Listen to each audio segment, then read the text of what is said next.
तारीख 4 जनवरी सन 2023 दिन बुधवार।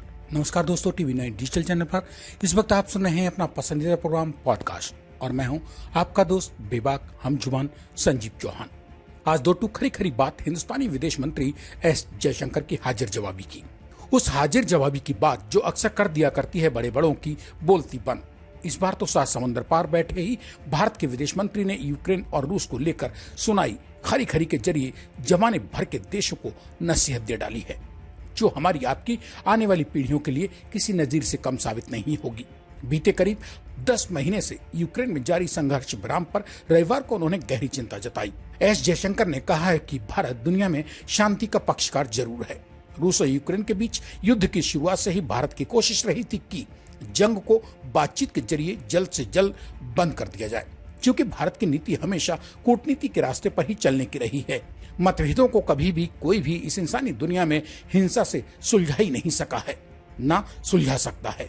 हिंदुस्तान के विदेश मंत्री एस जयशंकर ने जमाने के सामने दो टूक कहा कि मौजूदा वक्त में यूक्रेन रूस संघर्ष दुनिया सहित भारत के लिए भी चिंता का विषय है। प्रधानमंत्री नरेंद्र मोदी ने सितंबर 2022 में ही घोषणा की थी कि हम वास्तव में मानते हैं कि यह अब युद्ध का युग नहीं रहा है। आप हिंसा के माध्यम से मतभेदों और मुद्दों को नहीं सुलझा सकते हैं। दो देशों की अपनी आधिकारिक यात्रा के दूसरे चरण में साइप्रस से वियना पहुंचे विदेश मंत्री एस जयशंकर ने प्रवासी भारतीयों को संबोधित करते हुए ये तमाम मन की बातें बेबाकी से बयान की थी।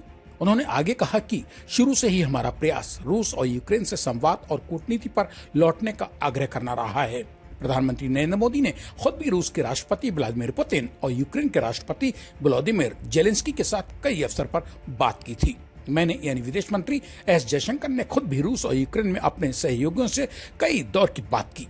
एस जयशंकर ने आगे कहा कि हम जानते हैं कि यह आसानी से हल करने योग्य स्थिति नहीं है, मगर महत्वपूर्ण तो यह भी है कि जो देश वार्ता में विश्वास करते हैं वे इस संबंध में जाहिरा तौर से खुलकर बात करें।